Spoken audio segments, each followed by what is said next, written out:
আমি বিকাশানন্দ সেতু। বরাবরের মতো চলে এলাম চিত্রশালা থেকে। আজকে আমি দেখাতে চাচ্ছি অন্য দিনের মতোই কিভাবে সহজে জবা ফুল আঁকা যায় এবং সেটি ওয়াটার কালারে কিভাবে করা যায়। একটি বিষয় এর আগেও আমি বলেছি অনেকবার যে আমরা কিন্তু কোনো মুনশিয়ানা বা অন্য কিছু দেখানোর জন্যে এটা করি না। এটা সাধারণত ছোট, ছোট ক্ষুদে আর্টিস্ট এবং যারা সদ্য কিছু কালার করছে, কাজ করছে এবং যারা হাঁটি, হাঁটি পা করে সামনের দিকে এগোতে চাচ্ছে, তাদের জন্যেই আমরা এই প্রচেষ্টাটা করি এবং যার ফলে এটা খুব সহজে এবং খুব ইজিলি যেভাবে করা যায় সেই চেষ্টাটাই আমরা করি।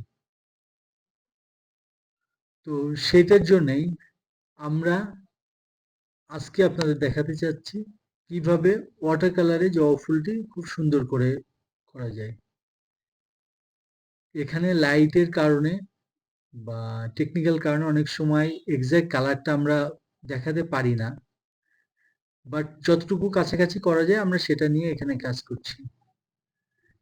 আমরা প্রথমে যেটা ড্রয়িংটি করেছি একটা ওভাল শেপের মাধ্যমে এবং সেখানে আমরা লেয়ার ওয়াইজ কালার দিচ্ছি এবং যে আমাদের চিরচেনা সেই পাঁচ পাপড়ি জবাটি এখানে করা। আমরা কাজ করার সময় যে জিনিসটা সবসময় ভুলে যাই যে আলো ছায়ার ব্যাপারটা। আলো ছায়াটা আমরা যত ভালো দিতে পারবো সেই ছবি তত বেশি ভালো লাগবে এবং এর মাধ্যমে আমাদের কাজটি আরো বেশি ফুটে উঠবে।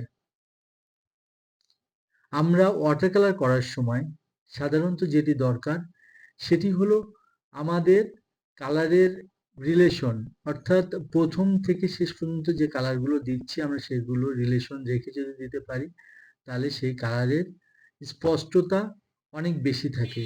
আর যদি সেখানে আমরা সাংঘর্ষিক কালার ব্যবহার করে ফেলি তাহলে সেটি তখন কিন্তু ওই আগের মতো ভালো আসে না, কেমন জানি চেঞ্জ হয়ে যায়। তবে আমরা এখানে কালারের কয়েকটি রূপ এবং হালকা থেকে গাঢ় এটা করার চেষ্টা করেছি এবং দেখানোর চেষ্টা করেছি লাইট শেড, এবং পরবর্তীতে আমাদের ইচ্ছা আছে এটার সাথে অন্য সাবজেক্ট দিয়ে এবং আরো শ্যাডো দিয়ে কিভাবে এটা করা যায় সেইভাবে, কারণ এর মাধ্যমে সবাই আরো বেশি ভালো ড্রয়িং এবং ওয়াটার কালার সেন্সটা তৈরি হবে। যাই হোক, আমাদের সাথে থাকার জন্য আপনাদের অসংখ্য ধন্যবাদ। ভালো থাকবেন সবাই।